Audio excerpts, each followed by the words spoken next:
بھتیجے کے پاس کتنے مان سے آئی تھیں اور انہوں نے یہ سب کو یقین بھی دلایا تھا کہ وہ اذہان کو راضی کر کے ہی لوٹیں گی۔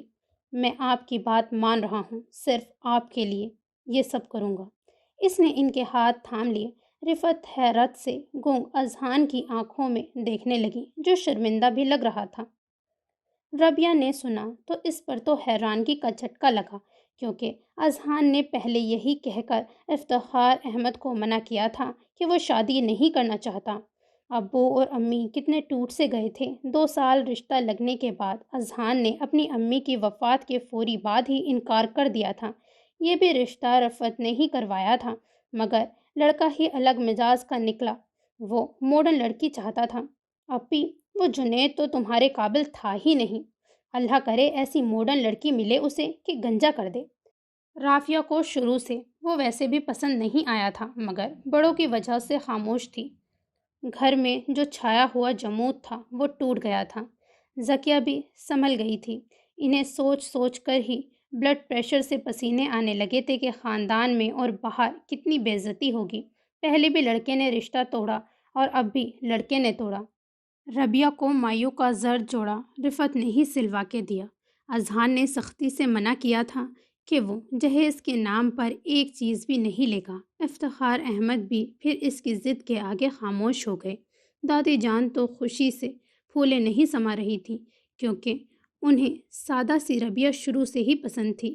پھر انہیں اذہان کے لیے ایسی لڑکی ہی پسند تھی جو اس کے سنجیدہ مزاج کے مطابق ہو۔ ربیہ کے دل کی دھڑکنوں نے پھر نئے سرے سے دھڑکنا شروع کر دیا۔ وہ پہلے ہی اس کے ہونے کا کافی سوگ منا چکی تھی، مگر جب وہی تیار نہیں تھا تو اس نے اپنے دل کو سمجھا لیا تھا۔ جب وہ رفعت چچی کی طرف آتا، وہ چوری چھپے اکثر اسے دیکھتی تھی، مگر اذہان ایسا سپاٹ اور لا تعلق سا نظر آتا تو اسے اور دکھ ہوتا تھا۔ اور اب ایک دم ہی اوپر والے نے سب کچھ اس کی سوچ کے اور پسند کے مطابق کر دیا تھا، تو وہ جتنا بھی شکرانے ادا کرتی کم تھا، کیونکہ انجانے میں کہیں اس کی دعا مستجاب ہو گئی تھی۔ اذہان کے 3 بہن بھائی حسن، عمر شمان اور ماہم اس سے ملنے آ گئے تھے، اور وہ شرم و جھجک میں سر جھکائے بیٹھی رہی تھی۔ دونوں ہی بھائی خاصے شوق اور شرارتی تھے، کیونکہ اس سے کافی حد تک بے تکلف بھی پہلے سے تھے۔ مایوں سے لے کر شادی تک کے دن ایسے گزرے کہ اذہان کو خود خبر نہیں ہوئی تھی۔ دادی جان نے ایک ہفتے میں بھی کافی تیاری کر لی تھی، اور اذہان ان کی خوشی کی وجہ سے زیادہ نہیں بولا تھا، مگر جب وہ اپنے کمرے میں آیا اور وہاں کا نقشہ دیکھا تو اس کی حیرت سے آنکھیں ہی پھٹ گئی تھیں، کیونکہ اس کا پورا کمرہ پھولوں وغیرہ سے ڈیکوریٹ کیا گیا تھا۔ حسان، ارشمان، وہ غصے میں دونوں کو بیک وقت آوازیں دینے لگا، کیونکہ یہ سب وہ بالکل پسند نہیں کرتا تھا، کیونکہ ربیہ کو کسی قسم کی خوش فہمی میں مبتلا نہیں کرنا چاہتا تھا کہ وہ اس سے شادی کر کے بہت خوش ہے۔ جی بھائی جان، حسان ڈرتے ڈرتے اس کے سامنے آیا تھا۔ یہ میرے کمرے میں فضول چیزیں کیوں لٹکائی ہیں؟ بھائی جان، پھولوں کو آپ فضول تو مت کہیں۔ ماہم برا سا منہ بنا کے لاڈ سے ہی اس کے بازو پر جھول گئی۔ جب اسے غصہ آتا تھا تو وہ یہی کرتی تھی۔ بیٹا، میں نے آپ سب کو منع کیا تھا نا کہ کوئی بھی فضول کا کام نہیں ہوگا۔ اس نے ماہم کو دیکھا، جو معصوم سی صورت بنا کے ہاتھ آپس میں جوڑ کے اذہان کا غصہ کم کرنے لگی۔ ارے بچے، یہ ان بچوں کی خوشی ہے۔ دادی جان کچن سے چلی آئیں۔ رات کے لیے کھیر بنا رہی تھی، کیونکہ آج تو رخصت ہو کر ربیہ کو گھر میں آ جانا تھا۔ وہ کھیر کی رسم بھی کرنے کا ارادہ رکھتی تھیں۔ آپ یہ جو کھیر وغیرہ بنا رہی ہیں نا، یاد رکھیے گا میں یہ سب نہیں کروں گا۔ سیدھی سیدھی شادی ہونے دیں، ورنہ سب چھوڑ چھاڑ کے چلا جاؤں گا۔ اس نے غصہ دکھا کے وارننگ دی تھی۔ کم آن بھائی جان، ایسے بھی ان رومانٹک نہ بنے۔ چپ کرو تم، ہر وقت فلموں کا تم پر اثر رہتا ہے۔ اس نے ارشمان کو ڈانٹ دیا۔ وہ جذبت سا ہو کر حسان کی پشت پر ہو گیا تھا۔ آپ بھی سن لیں، اگر آپ نے کمرے سے ایک بھی پھول کی لڑی ہٹا کے باہر پھینکی تو میں بات نہیں کروں گی آپ سے۔ ماہم بھی اسے دھمکی دینے لگی۔ وہ دونوں شانوں اچکاتے ہوئے رہ گئے تھے۔ دادی جان کو ہنسی آ رہی تھی، مگر وہ ہنسی روکنے لگی تھی۔ اگر دیکھ لیتا تو چڑ جاتا۔ جو اوپر والے نے سوچا ہوتا ہے وہی ہو کر رہتا ہے۔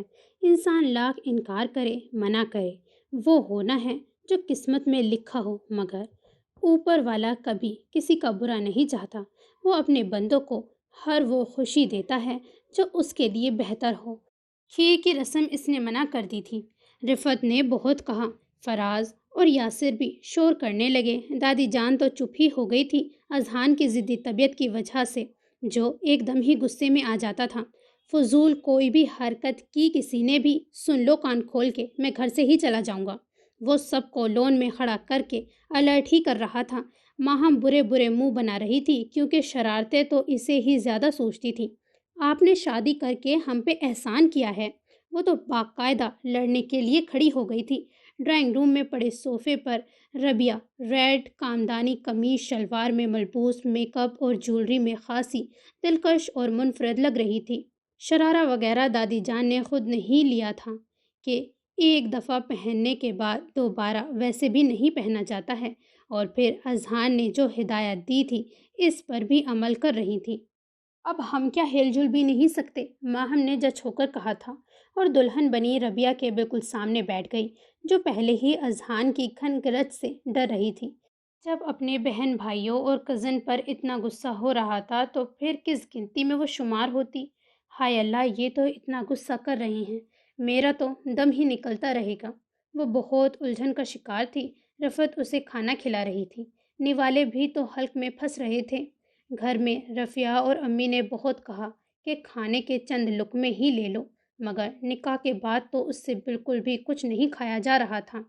ماہم بدتمیزی نہیں، اذہان نے آنکھوں ہی آنکھوں میں سرزنش کی۔ وہ صوفے سے ٹیک لگا کے بیٹھ گئی۔ بھائی جان، ہم سب کے لیے کیا حکم ہے؟ حسان نے مؤدب بننے کی ایکٹنگ کی۔ ارشمان اور فراز کی ہنسی چھوٹ گئی۔ جتنا وہ اپنا رعب ربیہ کے سامنے رکھنا چاہ رہا تھا، آج یہ سب بہن بھائی اس سے ہنسی مذاق کر رہے تھے۔ ماہم تو اکلوتی ہونے کا پورا فائدہ اٹھا رہی تھی۔ کر لو جتنی شرارتیں کرنی ہیں، میں بعد میں پوچھوں گا، وہ بیزاری سے کہتا ہوا ڈرائنگ روم سے ہی نکل گیا تھا۔ اس کے نکلتے ہی سب نے ہی زوردار کہکا لگایا۔ اگر ابھی آ گیا نا تو خیر نہیں ہے تم سب کی۔ رفعت نے دبی دبی آواز میں سب کو گھرکا تھا، مگر وہ سب اپنی اپنی خوش گپیوں میں لگ گئے تھے۔ بیچاری بھابھی کے میاں ہلاکو خان سے کتنے ملتے ہیں نا، ارشمان نے شرارتی لہجے میں کہتے ہوئے اس سے پوچھا تھا، جو سر جھکا کر رہ گئی تھی۔ بدتمیز، بڑے بھائی کو ایسا کہہ رہا ہے؟ پھپھو، آپ نے دیکھا کیسی پھیکی سی شادی کروائی ہے اپنی۔ اگر ہم کچھ ہنسی مذاق کر رہے ہیں، انجوائے کر رہے ہیں، تو اس میں برا کیا ہے؟ پورا سال تو ہنسنے پر پابندی ہوتی ہے، ایک دن تو ہنسنے دیں۔ ارشمان نے سرد آہ بھرتے ہوئے دہائی دی تھی۔ ربیہ سمیت سبھی ہنس پڑے تھے۔ پورا کمرہ موتیے اور گلاب سے سجا تھا۔ فرنیچر تو وہی تھا، بیڈ درمیانہ ہی تھا، مگر دوسرا بندہ بھی ساتھ سو سکتا تھا۔ ایک لکڑی کی وارڈروب تھی، روکنگ ٹیبل پر کمپیوٹر اور کتابیں رکھی تھیں، 2 چیئرز رکھی تھیں، کھڑکی اور دروازے پر فان کلر کے پردے پڑے تھے جو کافی پرانے لگ رہے تھے۔ جگہ جگہ اسے دھول اور مٹی بھی نظر آ رہی تھی۔ اچھی طرح جائزہ لینے کے بعد اپنا سوٹ کیس کھولنے کی کوشش کرنے لگی، جو 2 دن پہلے ہی بھیجا تھا۔ اس کے کپڑے اور ضرورت کی چیزیں تھیں۔ اذہان باتھ روم سے چینج کر کے نکلا، گیلے بال کو تولیے سے رگڑ رہا تھا۔ نگاہ ربیہ کی حرکت و سکنات پر بھی تھی، جو سوٹ کیس میں الجھی ہوئی تھی۔ ہٹیں ادھر، تولیہ گلے میں ڈال کے اسے اشارے سے پیچھے ہونے کو کہا۔ وہ لب بھیج کے فورا ہی کھڑی ہو گئی، بوکھلاہٹ میں اذہان کے سینے سے ٹکرا گئی تھی۔ اذہان سپاٹ سے چہرے کے ساتھ سوٹ کیس کو کھول چکا تھا۔ ربیہ فورا اپنا ایزی سا کوئی کاٹن کا سوٹ نکالنے لگی، جب تک وہ سارے پھول وغیرہ بیڈ سے جھاڑ کے نیچے کارپیٹ پہ گرا رہا تھا۔ دونوں تکیے اٹھا کر جھاڑے۔ وہ بھی جھجکتی ہوئی واش روم میں گھس گئی تھی۔ وہاں دیکھ کر تو اسے اور متلی سی آنے لگی تھی۔ ٹائلز وغیرہ بھی گندے تھے، ہر جگہ ہی اسے گندگی نظر آ رہی تھی۔ بہت محنت کرنی پڑے گی مجھے پہلے سب کچھ ٹھکانے لگانے کے لیے۔ جلدی سے چینج کر کے باہر آئی، وہ جیسے اس کا منتظر نیم دراز تھا۔ دونوں کی نگاہوں کا تصادم ہوا۔ ربیہ نے شرم و حیا کی وجہ سے نگاہیں جھکا لیں۔ ہاتھوں میں پڑی ریڈ اور گرین کنٹراسٹ کی چوڑیاں اور پنک کاٹن کے سوٹ میں اذہان کو متاثر کرتی ہوئی لگی۔ وہ بغور اس کا جائزہ بھی لے رہا تھا، جو ابھی تک بیڈ سے چند گز کے فاصلے پر کھڑی ہوئی تھی۔ وہ سامنے دروازے کے ساتھ سوئچ بورڈ ہے، لائٹ آف کر کے سونے کے لیے آ جاؤں۔ نہ لہجے میں معنی خیزی، نہ ہی کوئی ایسا شوق انداز تھا جو ربیہ کو شرم و حیا سے سمٹنے پہ مجبور کرتا۔ وہ اس کے حکم کی تعمیل کرنے لگی۔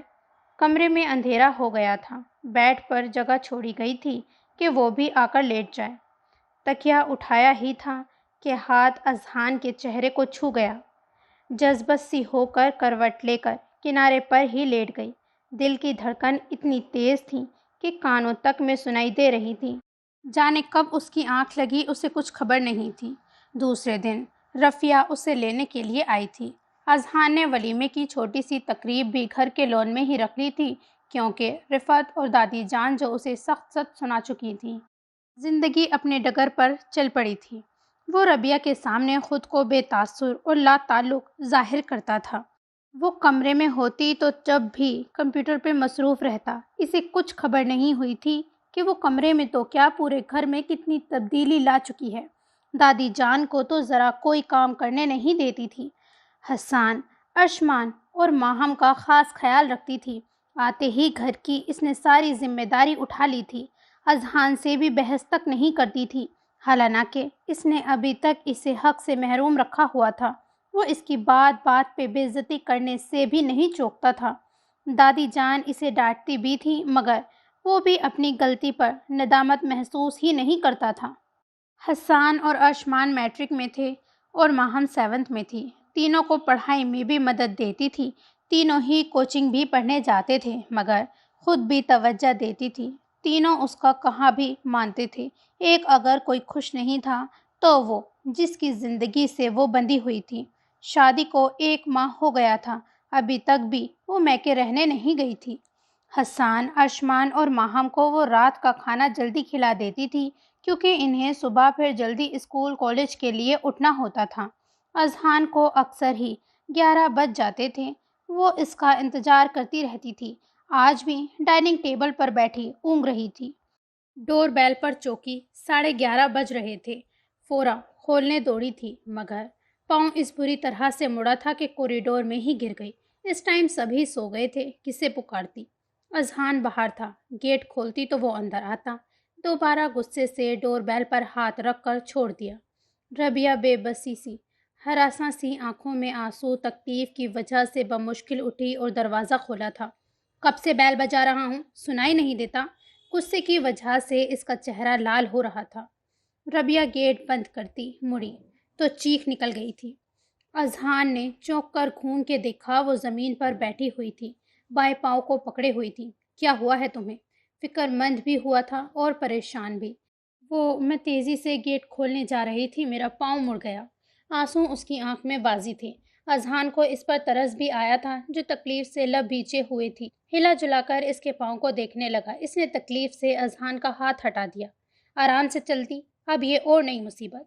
وہ اس کے قریب ہی نیچے زمین پر بیٹھا تھا۔ ربیہ نے اٹھنے کی کوشش کی، مگر پاؤں زمین پر ہی نہیں رکھا جا رہا تھا۔ اذہان نے فوراً ہی اسے اپنی باہوں میں اٹھا لیا، کیونکہ رات کے اس سناٹے میں اسے احساس ہو گیا تھا کہ کوئی بھی اس کی یہ حرکت نہیں دیکھ سکے گا۔ اندر لا کر بیڈ پر بٹھا دیا۔ ربیہ کی تو مارے حیا کے نگاہ نہیں اٹھ رہی تھی۔ وہ آیوڈیکس لینے کمرے سے باہر چلا گیا۔ ربیہ تو حیران تھی کہ اس 1 ماہ کے عرصے میں اپنے لیے اذہان کو پہلی بار پریشان اور اتنا فکر مند دیکھا تھا۔ دل کو خوشی اور اطمینان ہوا تھا۔ آیوڈیکس بھی اس نے خود ہی لگائی تھی۔ ربیہ کو عجیب سا بھی لگ رہا تھا۔ آپ کے لیے میں کھانا گرم کر دوں؟ میرا پاؤں اب ٹھیک ہے۔ وہ شرمندہ سی گویا ہوئی۔ اذہان واش روم سے ہاتھ دھو کے نکلا۔ تم لیٹی رہو، میں خود گرم کر کے کھا لوں گا۔ لہجہ بھی نرم تھا۔ چینج کر کے وہ پھر کمرے سے باہر نکلا۔ کچھ ہی دیر میں اپنے لیے ٹرے میں کھانا سجا کے لایا تھا اور بیڈ پر بیٹھ گیا۔ ربیہ اس کی حرکت و سکنات دیکھ رہی تھی۔ آج کوئی بھی طنزیہ بات نہیں کی تھی، بلکہ اس کا خیال ہی کر رہا تھا۔ صبح کسی کے سامنے بھی اس ٹائم کی کہانی بیان کرنے نہیں بیٹھ جانا کہ میں نے کیا کیا تھا۔ اذہان نے لقمہ توڑتے ہوئے اسے کہا، جو چوک کر حیرانگی سے دیکھنے لگی اور ہاں، گھر کی ڈسٹنگ وغیرہ کے لیے ماسی رکھ لو۔ پھر بولا۔ ربیہ کو تو لگ رہا تھا آج حیرتوں کے پہاڑ ٹوٹ رہے ہیں۔ صبح اس نے کسی کو بھی وہ سب نہیں بتایا، بلکہ یہی کہا کہ پاؤں مڑ گیا تھا۔ دادی جان تو فکر کے مارے اسے بیڈ سے اٹھنے نہیں دے رہی تھیں اور ربیہ سے لیٹا نہیں جا رہا تھا۔ دادی جان، سچ کہہ رہی ہوں، میں اب پہلے سے ٹھیک ہوں، آپ خواہ میں اتنا پریشان ہو رہی ہیں۔ وہ اسے ہر چیز کھانے کو بیڈ پر لا کر دے رہی تھی۔ ماہم بھی اس کی تیمارداری میں لگ گئی تھی۔ حسان اور ارشمان الگ اس کی دلجوئی میں لگے تھے۔ دادی جان کی مدد بھی کروا رہے تھے جو وہ کچن میں کام کر رہی تھیں۔ ربیہ سے رہا نہیں گیا تو وہ اٹھ کر کچن کی طرف آ گئی تھی اور دیکھا تو بری حالت میں تھا کچن۔ آج تو گھر بھی پورا گندا تھا۔ پاؤں کی تکلیف قدرے کم تھی۔ رات کے لیے اس نے کھانے میں آلو گوشت بنا لیا تھا۔ گھر کی ڈسٹنگ میں لگ گئی تھی۔ اتفاق سے آج اذہان بھی شام 5 بجے ہی گھر آ گیا تھا۔ اسے کام میں جتا دیکھ کر حیرت زدہ رہ گیا تھا۔ وہ تو یہ سوچ کے آیا تھا وہ ضرور بیڈ پر لیٹی آرام کر رہی ہوگی اور دادی جان کچن میں لگی ہوں گی، مگر یہاں تو سب کچھ اس کی سوچ کے برعکس ہوا تھا۔ وہ جتنا اس لڑکی کو اہمیت نہیں دینا چاہ رہا تھا، جانے کیوں دل ایسا کرنے نہیں دے رہا تھا۔ آتے ہی اس نے سب کچھ تو سنبھال لیا تھا، کچھ بحث تک نہیں کرتی تھی، کوئی شکایت کر کے جھگڑا نہیں کرتی، صبر سے کام کر لیتی۔ اس گھر میں ایسا لگتا تھا وہ برسوں سے رچی بسی تھی۔ کتنا غلط سوچ رہا تھا اس کے بارے میں کہ وہ آتے ہی اسے اور اس کے بہن بھائیوں کو جدا کر دے گی، انہیں اہمیت نہیں دے گی، جیلس ہوگی۔ ایسا کچھ بھی اس نے نہیں کیا تھا۔ اس کی امی کا انتخاب بالکل ٹھیک تھا، اس کی ہی سوچ ٹھیک نہیں تھی۔ واش روم سے غسل کر کے وہ بلو کاٹن کے پرنٹڈ کپڑوں میں باہر آئی تو وہ جھجک سی گئی۔ اذہان کی موجودگی شادی کے بعد اس ٹائم پہلی بار دیکھ رہی تھی۔ لمبے بالوں سے پانی ٹپک رہا تھا۔ اس نے تولیہ لپیٹ لیا، بیڈ سے دوپٹہ اٹھا کر شانوں پر ڈالا تھا۔ پاؤں کا درد کیسا ہے؟ بڑے نرم سے لہجے میں پوچھ رہا تھا۔ بیڈ پر 2 چیزوں سے بھرے شوپرز بھی رکھے ہوئے تھے۔ جی کم ہے اب۔ بالوں کو خشک کر کے اس نے پشت پر کھلا چھوڑ دیا تھا۔ کمرے میں ابھی تک بھی ڈریسنگ ٹیبل کے نام پر کچھ نہیں تھا۔ وہ وارڈروب کے مرر میں ہی دیکھ کر بال سنوارتی تھی۔ میں یہ جوس وغیرہ لایا ہوں، اسے یاد سے پی لینا۔ اس نے اشارہ سے توجہ مبذول کرائی۔ اتنی مہربانی، اتنا پیار، اتنی لگاوٹ، وہ بھی اس شخص سے۔ وہ تو اول رات سے یہی سوچتی آئی تھی کہ ساری زندگی وہ اس کی توجہ کے لیے ترستی رہے گی۔ ماہم کو میں نے الگ لا کے دیا ہے، یہ تمہارے لیے ہے۔ پھر جتایا۔ وہ سر ہلا کر رہ گئی۔ شوپرز اٹھا کے رائٹنگ ٹیبل پر رکھ کے کن اکھیوں سے اسے دیکھا۔ کھانا کھائیں گے کیا آپ؟ اس نے ڈرتے ہوئے جھجکتے ہوئے پوچھا۔ نہیں، کھانا تو ابھی نہیں، چائے پینے کا موڈ ہے، مگر اچھی سی۔ مسکرا کے اسے دیکھا۔ وہ بھی مسکراتی سر ہلاتی ہوئی چلی گئی تھی۔ مبارک ہو بھابھی، بھائی جان کا پروموشن ہو گیا ہے، ارشمان نے خوشی سے چلاتے ہوئے کہا تھا۔ وہ اچھل گئی۔ پروموشن؟ وہ زیر لب بولی تھی۔ ایسا کچھ اذہان نے اسے تو نہیں بتایا۔ کچن میں وہ جا رہی تھی مگر لاؤنج میں ہی رک گئی۔ کتنی بھاگوان ہے میری بیٹی، اس گھر میں آئی ہے کہ اذہان کا پروموشن ہو گیا۔ دادی جان بھی بہت خوش تھی۔ عصر کی نماز پڑھ کے وہ اپنے کمرے سے نکلی تھی اور ربیہ کا ماتھا چوم لیا تھا۔ بھابھی، آج کا کھانا باہر ہوگا یا ہو؟ ماہم نے فضا میں مکہ لہرایا تھا۔ ربیہ کو بھی سن کے خوشی ہوئی تھی کہ اذہان کا پروموشن ہوا۔ اوکے، آج کا کھانا باہر ہی ہوگا، اذہان نے سن کے تائیدی کہا تھا۔ ماہم اس کے بازو سے لگ گئی تھی۔ اذہان کی نگاہ ربیہ پر بھی تھی جو اسے دیکھ رہی تھی، مگر پھر فوراً سے نگاہ جھکا لی۔ بھائی جان، آپ یہ مانیں گے بھابھی کے اس گھر میں آنے سے آپ کا پروموشن ہوا ہے؟ ماہم نے کہا۔ خیر ایسی بھی بات نہیں ہے، وہ سب دادی جان کی دعاؤں کی وجہ سے ہوا ہے۔ اس نے دادی جان کے شانے پہ بازو حمائل کیا تھا۔ ربیہ لب کچلتی ہوئی کچن میں چائے بنانے لگی تھی۔ اسے اذہان جانے کیوں ابھی تک بھی سمجھ نہیں آ رہا تھا۔ کل رات اتنا مہربان ہو رہا تھا اور اب ایک دم ہی اتنا خشک سپاٹ اور لا تعلق تھا، اسے رونا ہی آنے لگا۔ بڑے خوشگوار مون میں اذہان نے سب کو ڈنر کرایا تھا۔ واپسی میں رفعت پھپھو اور رابعہ کے امی ابو سے بھی ملنے چلے گئے تھے۔ سب نے ہی مبارکباد دی تھی۔ ربیہ کا رکنے کا دل کر رہا تھا مگر اذہان سے کہنے کی ہمت نہیں پڑ رہی تھی۔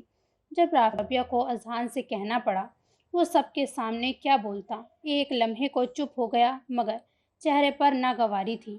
اذہان بھائی، آپ ہی کو ایک بار بھی آپ نے آنے نہیں دیا ہے، رافعہ باقاعدہ شکوہ کرنے کے ساتھ منمناتی ہوئی بولی تھی۔ ہمارا گھر خالی خالی ہو جائے گا، ارشمان جھٹ سے بولا۔ وہ سب ڈرائنگ روم میں بیٹھے ہوئے تھے، منظور پھوپھا بھی وہیں آ گئے تھے، ایک محفل سی سج گئی تھی۔ کافی عرصے بعد سب اس طرح سے جمع ہوئے تھے۔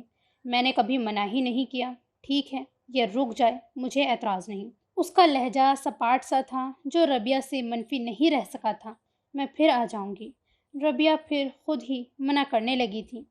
جب سب کی مرضی ہے تو رک جاؤ، اذہان نے تیز لہجے میں طنز کیا تھا۔ وہ چپ ہو گئی اور امی کے سامنے بھی وہ ایسی کوئی بات نہیں چاہتی تھی کہ وہ محسوس کرے۔ وہ رک تو گئی تھی مگر دل نہیں لگ رہا تھا۔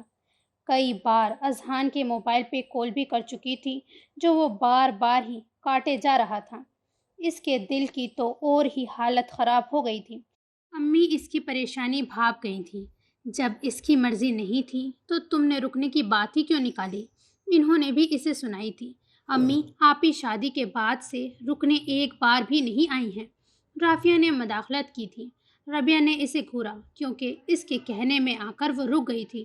اذہان کے مزاج کو بھی وہ ابھی تک نہیں سمجھ پائی تھی کہ وہ آخر چاہتا کیا ہے۔ کبھی اتنا نرم اور کبھی اتنا گرم ہوتا تھا۔ تم فضول میں ہر وقت نہیں بولا کرو، جب اس کے میاں کی مرضی نہیں ہوگی تو کیسے رہنے آئیے؟ امی نے اسے ڈانٹ دیا۔ وہ چادر تان کے لیٹ گئی تھی۔ دوسرا دن تھا، اذہان سے رابعہ کا رابطہ نہیں ہو رہا تھا۔ شادی کر کے کیا لڑکیوں سے تعلق ختم ہو جاتا ہے؟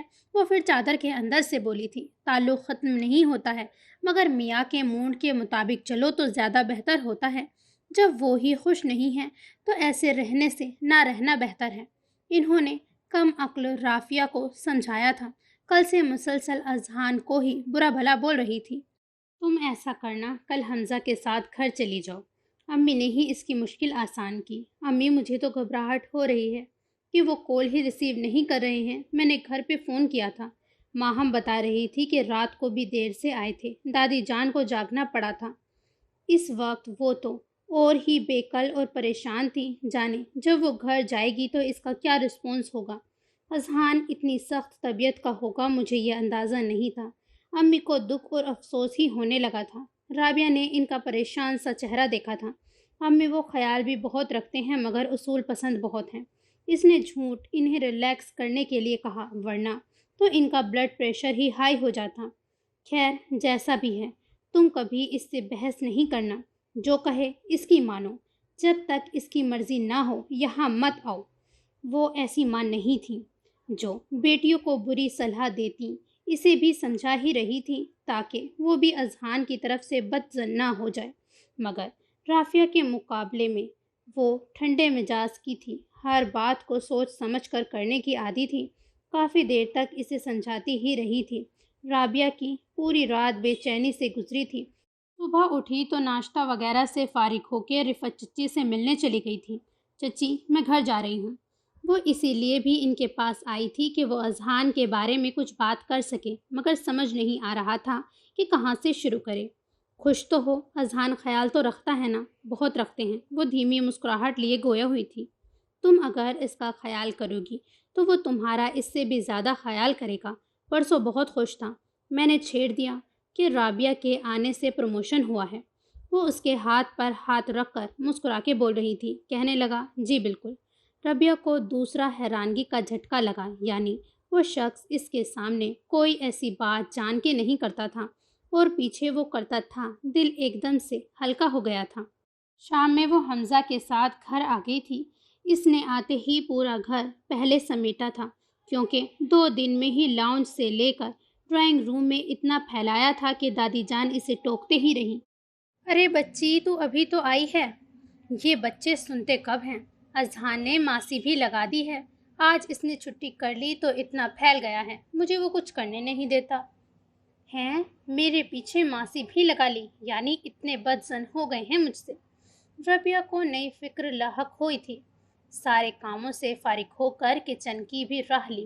رات کا مینو وہ سوچ کر آئی تھی کہ دال چاول بنائے گی۔ دال چننے کے لیے اس نے ماہم کو دی تھی، جو ڈرائنگ ٹیبل پر بیٹھی چن رہی تھی۔ بھابھی چائے بنا دیں، سر میں درد ہو گیا ہے جب سے کوچنگ سے آیا ہوں، حسان نے معصوم سی صورت بناتے ہوئے کہا۔ اچھا بناتی ہوں، میں نہا کے آ جاؤں، بہت گھبراہٹ ہو رہی ہے گندگی سے۔ وہ اذہان کے آنے سے پہلے چینج کرنا چاہ رہی تھی۔ ماہم بنا دے گی، آپ جائیں۔ اس نے ماہم کو اٹھایا تھا۔ نہیں ماہم سے نہیں، میں خود آ کے بناؤں گی۔ وہ جان کے ماہم کو کچن میں نہیں لگاتی تھی کہ پتہ نہیں اذہان اس پر بھی ناراض ہونے لگے۔ بھابھی آپ جائیں تو۔ ماہم کو اپنی بھابھی پہ بہت پیار آتا تھا، جو سب کی ہی فکر کرتی تھی۔ دال چن کے وہ رکھ چکی تھی، چائے بنانے کچن میں چلی گئی تھی۔ اکثر کبھی کبھی دادی جان بنوا لیتی تھی، مگر جس دن سے ربیہ آئی تھی کچن میں جیسے جانا ہی بھول گئی تھی۔ چائے بنا بھی لی تھی، کپ میں انڈیل رہی تھی، کیسے ہاتھ پھسلا تھا اور پین اس کے پیر پر جا گرا تھا۔ اوئی امی، اس نے تو رو رو کے گھر سر پہ اٹھا لیا تھا۔ حسان ارشمان بھی گھبرا گئے تھے۔ دادی جان نے فوراً ہی تیل لگا دیا تھا۔ برنل جانے کہاں تھا جو وقت پر مل ہی نہیں رہا تھا۔ رابعہ سے واش روم سے نکلنا دوبر ہو گیا۔ وہ لاؤنج میں صوفے پر لیٹی رو رہی تھی۔ برا ہو اسی وقت اذہان بھی آ گیا۔ وہ تو اس کی حالت دیکھ کر پریشان ہو گیا تھا۔ اگر کام نہیں ہوتا ہے تو آرام سے بیٹھو جا کر، آنے کی کیا ضرورت تھی؟ وہ تو پھٹ پڑا۔ ویسے بھی اس دن کا غبار بھی تو اندر تھا، کہیں تو نکالنا تھا۔ رابعہ کا چہرہ دھواں دھواں ہو گیا۔ بھائی جان، اس میں بھابھی کا تو کوئی قصور نہیں ہے، یہ خود گئی تھی چائے بنانے، جبکہ بھابھی منا کر کے گئی تھی۔ ارشمان کو ربیہ پر ترس آنے لگا، جو لب کچل رہی تھی۔ کیسے اذہان نے آج پھر اسے ڈانٹ دیا تھا؟ برنول بھی وہ ڈھونڈ کے لے آئی تھی، جو اذہان نے چھین کر اس سے لیا تھا۔ وہ خفیف سی ہو گئی تھی۔ بند کرو تم حمایت کرنا، پتہ ہے کتنا برا جلا ہے۔ وہ اس کے پیر پہ برنول لگا رہا تھا۔ ماہم کے معاملے میں وہ حساس بھی بہت تھا۔ بھائی جان حد کرتے ہیں آپ بھی، اتنا سا آبلہ پڑا ہے، برنول سے ٹھیک ہو جائے گا۔ ارشمان کو ربیہ پر ترس آ رہا تھا، کیونکہ ماہم کو تو ویسے بھی ہر بات پہ رونے کی بہت عادت تھی۔ اس کی لڑائی بھی اسی بات پہ ہوتی تھی۔ یہ اتنا سا ہے، بتاؤں تمہیں؟ وہ ماہم کو اپنے حصار میں لے کر پیار کرنے لگا۔ دادی جان کو اذہان کی یہی عادت بری لگتی تھی کہ وہ ربیہ کو فضول میں جھڑک کے رکھ دیتا تھا، جبکہ بیچاری اس وقت سے وہ آ کے لگی ہوئی تھی۔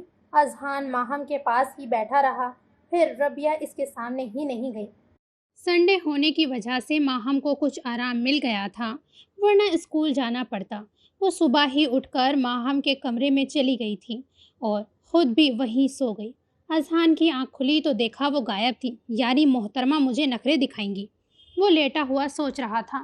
نگاہ اس کی ٹیبل پر رکھے جوس کے ڈبوں پر پڑی، جن کی تعداد میں ذرا بھی کمی نہیں آئی تھی، یعنی ربیہ نے انہیں ابھی تک ہاتھ ہی نہیں لگایا تھا۔ وہ اٹھا۔ اس وقت وہ بالوں کو سمیٹتی ہوئی کاسنی کپڑوں میں ملبوس اندر داخل ہوئی۔ یہ ابھی تک ایسے ہی پڑے ہیں نا؟ اس نے اٹھایا اور کھڑکی کھول کے باہر لون میں پھینک دیے۔ ربیہ ہک دک سی اس کی حرکت پر کنگ اور سہمی کھڑی رہی۔ میں امی کے گھر چلی گئی تھی۔ وہ جیسے ہی مڑا آواز کانپنے لگی تھی اس کی۔ جب انہیں استعمال ہی نہیں کیا تو باہر پھینکو، کیونکہ تمہارا میاں حرام کی کما رہا ہے نا؟ غصے میں وہ اس کی جانب دیکھ بھی نہیں رہا تھا۔ مجھے تم نے سمجھا کیا ہے، بے وقوف پاگل؟ وہاں اپنے باپ کے گھر بیٹھ کے مجھ سے وہاں رکنے کی بات کر رہی تھی، یہاں سے تم مجھ سے ڈسکس کر کے نکلی تھی کہ رکنا ہے۔ آنکھوں سے اس کے شرارے نکل رہے تھے، مٹھیاں بیچی ہوئی تھی۔ اتنا غصہ تو اسے کبھی نہیں آتا تھا جتنا اب آنے لگا تھا۔ جتنا وہ پاس ہوتی وہ اور جھنجھلا جاتا تھا، اور جبکہ 2 دن سے نہیں تھی، دماغ کھول رہا تھا۔ وہ خود اپنی کیفیت نہیں سمجھ رہا تھا۔ میں تو رکنا نہیں چاہ رہی تھی۔ ڈر و خوف کے مارے اس کی آواز نہیں نکل رہی تھی۔ وہاں جا کر تم نے سب کے سامنے یہی ظاہر کیا ہے نا کہ میں تم پر پابندی لگائے ہوئے ہوں مائکے جانے پر۔ باخدا میں نے ایسا کچھ بھی نہیں کیا ہے، صرف آنسو ہی بہا سکتی تھی۔ اس پر تمہاری بہن کیا کہہ رہی تھی؟ وہ پشت پر ہاتھ جمائے وہ دہاڑا تھا۔ پلیز مجھے معاف کر دیں، آئندہ میں آپ کو کسی شکایت کا موقع نہیں دوں گی۔ سر جھکائے وہ اپنی غلطی کا اعتراف کر رہی تھی۔ اذہان نے اس کے جھکے سر کو دیکھا اور دوبارہ سے بیڈ پر جا کر لیٹ گیا، آنکھیں بند کر لی۔ کتنا وہ اسے ستاتا ہے، کیسا سلوک کرتا ہے، وہ پھر بھی حرف شکایت نہیں لاتی ہے۔ کیوں کر رہی ہے وہ ایسا؟ بار بار یہ بھی تو احساس اسے اور غصہ دلاتا تھا کہ وہ اس کے ساتھ صرف کمپرومائز کر رہی ہے، کیونکہ اسے کسی نے ٹھکرایا تھا اور وہ صرف نبھا کر رہی ہے۔ اسے تو جب بھی کوئی لگاؤ نہیں ہوا تھا جو وہ پہلے اس سے منسوب تھی، مگر جب سے شادی ہوئی تھی اس سے بے خبر نہیں رہا تھا۔ راتوں کو اٹھ کر کمرے سے باہر چلا جاتا ہے۔ اندر سے نفس اسے جگاتا رہا۔ دل کہتا کہ تمہاری ہے استحقاق کیوں نہیں رکھتے، مگر پھر انا آڑے آتی۔ اس نے شادی اس لیے تو نہیں کی، وہ تو کرنا ہی نہیں چاہتا تھا، صرف اپنے بہن بھائیوں کی خاطر۔ پھر اس کے ساتھ ایسا کیوں ہو رہا ہے؟ وہ 2 دن نہیں تھی غصے میں بے چین کروٹیں ہی بدلی تھی، بار بار غصے کی وجہ سے اس کی کال تک ریسیو نہیں کر رہا تھا، اور جب وہ خود آ گئی تھی تو اس کا غصہ پھر بھی کم نہیں ہو رہا تھا۔ رات بھی محض غصہ ہی نکالا تھا، وہ کوئی فیصلہ نہیں کر پا رہا تھا، جبکہ جس دن سے وہ اس کی زندگی میں آئی تھی اس کے پروموشن ہی ہوئے تھے اور کچھ دن بعد آفس کی طرف سے ملنے والے بنگلے میں شفٹ ہو جانا تھا۔ یہ بات اس نے کسی کو بھی نہیں بتائی تھی، اسی لیے کہ پھر کریڈٹ ربیہ کو جاتا اور یہ گوارا نہیں تھا اسے۔ اس واقعے کے بعد سے اس نے ماہم کو کچن میں گھسنے تک نہیں دیا تھا، سارے کام خود ہی کرتی تھی۔ اذہان کی بے عزتی اسے ایک لمحے کو نہیں بھول رہی تھی۔ پھر اس کی کوشش بھی تھی کہ وہ آئندہ کسی بھی بات پر اذہان کو شکایت کا موقع نہیں دے گی، چہرے کو بھی اس کے سامنے فریش رکھتی تھی، ورنہ وہ اس پر بھی اسے سنا سکتا تھا۔ دادی جان کی کچھ طبیعت خراب تھی، رفت آئی ہوئی تھی۔ اذہان بھی اس دن جلدی گھر آ گیا تھا۔ ربیہ کا پورا دن ہی دوڑتے بھاگتے گزرا تھا، ایک لمحے کو بھی کمر نہیں ٹکائی تھی، اب تھکاوٹ سے اس سے ہلا نہیں جا رہا تھا۔ کچھ دیر کے لیے کمرے میں آ کر لیٹ گئی، مگر آنکھیں تھکن سے بوجھل ہو رہی تھیں۔ اسی وقت اذہان اندر داخل ہوا، وہ ہڑبڑا سی گئی تھی، اٹھنے لگی۔ لیٹی رہو، خلافتوں کو خاصے نرم اور شائستہ لہجے میں گویا ہوا۔ وہ کن اکھیوں سے دیکھنے لگی۔ اذہان اپنی شرٹ کی آستین فولڈ کر رہا تھا، وہ پھر اس کے کپڑے نکالنے کے ارادے سے اٹھ ہی گئی۔ آفس سے آنے کے بعد کپڑے چینج بھی نہیں کیے تھے۔ تم لیٹ جاؤ، میں نکال لوں گا۔ وہ وارڈروب کھول کے کپڑے نکالنے لگی۔ استری کر کے 2-3 سوٹ اس نے پہلے ہی ہینگر کر رکھے تھے۔ سوری میں بھول گئی۔ ربیہ کو ایسا لگا وہ طنز کر رہا ہو۔ فوراً ہی وہ شرمندگی میں مبتلا ہو کر عذر بھی پیش کرنے لگی تھی۔ اذہان کی گہری نگاہیں اور پرسوچ انداز اس پر تھا، جو اپنے آرام تک کی خیال نہیں رکھتی تھی، اس کے کام کے لیے ہر وقت تیار رہتی تھی، اور وہ جواب میں اسے کیا دیتا تھا؟ صرف رکھائی، سرد مہری، بے نیازی۔ جس دن سے زندگی میں آئی ہے اس کے نہ صرف مزاج میں تبدیلی آئی بلکہ اس کی جاب تک میں بھی بہتری اور ترقی ہوئی تھی۔ وہ کتنا اسے غلط سمجھ رہا تھا۔ میں نے تمہیں کچھ کہا ہے؟ ہینگر لے کر وہ واش روم میں جانے لگا۔ رابعہ نے حسرت بھری نگاہ اس کی پشت پر ڈالی تھی۔ اس کا دل ایک دم سے اداس سا ہو گیا تھا۔ ابھی تک بھی وہ اذہان کا دل نہیں جیت پائی تھی، جانے کہاں وہ غلطی کر رہی ہے۔ کچھ ہی دیر بعد وہ بات لے کر باہر آیا۔ وہ کمرہ سمیٹنے لگی تھی۔ صبح سے آئی بھی تو نہیں تھی کمرے میں۔ اگر تم سے کام وغیرہ نہیں ہوتا ہے تو چلی جاؤ یہاں سے، بیٹھو آرام سے اپنے ماں باپ کے گھر۔ جی؟ ربیہ کنگ سی دھواں دھواں ہوتے چہرے کے ساتھ اسے دیکھنے لگی۔ مجھے مجبوری میں نبھائے گئے رشتے ذرا بھی پسند نہیں، اور میں نہ ہی برداشت کر سکتا ہوں۔ تولیہ بیڈ پر اچھالتا ہوا اس پر اچٹتی سی نگاہ ڈال کر بالوں میں برش چلانے لگا۔ ایسی تو کوئی بات نہیں ہے، لہجے کو پر اعتماد اور مضبوط بناتے ہوئے وہ بولی تھی، لیکن مجھے ایسا لگتا ہے کیونکہ رات میں جب بھی میں کمرے میں آتا ہوں تمہارے چہرے پر میں بیزاری دیکھتا ہوں، حالانکہ ابھی تک بھی میں نے تمہیں چھوا تک نہیں ہے۔ کتنا صاف اور بے باک انداز تھا۔ ربیہ کانوں کی لو تک سرخ پڑ گئی تھی، لب بھیج لیے، دل دھک دھک کرنے لگا تھا۔ کتنے تمہیں کام کرنے پڑتے ہیں، میرے بہن بھائیوں کے کام، دادی جان کے کام، اور میرے۔ نہ جانے کیوں وہ اتنے طنز کر رہا تھا، جبکہ وہ اس کے لیے اب اپنے دل میں نرم جذبات بھی رکھنے لگا تھا۔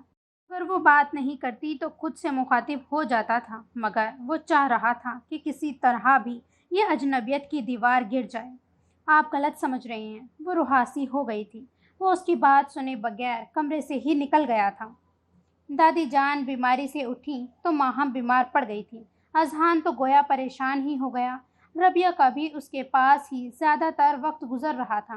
اذہان بھی اس کی ساری حرکت و سکنات پر نظریں رکھے ہوئے تھا، جو ماہم کا بالکل چھوٹے بچے کی طرح سے خیال رکھتی تھی۔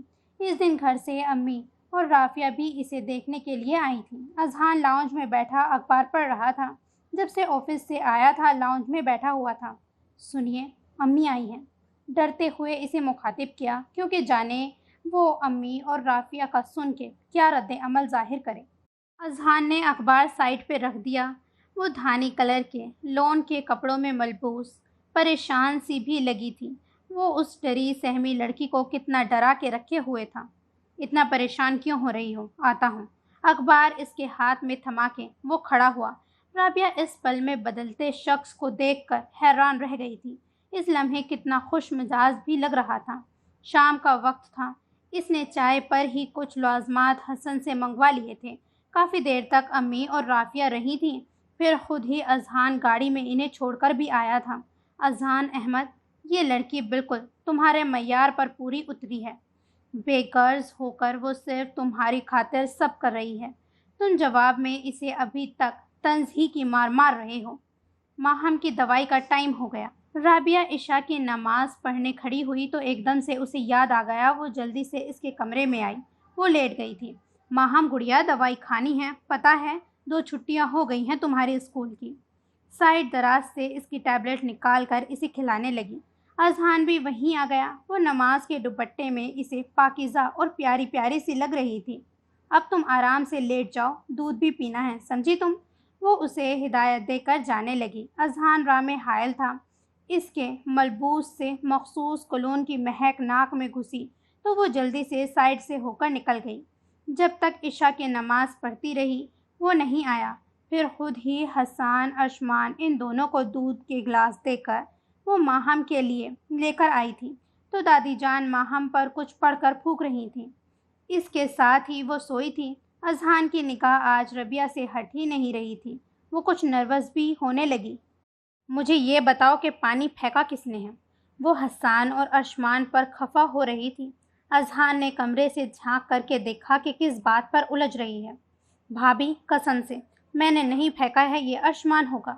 خبردار، جو قسم کھائی تم نے، کتنی بار منع کیا ہے میں نے تمہیں؟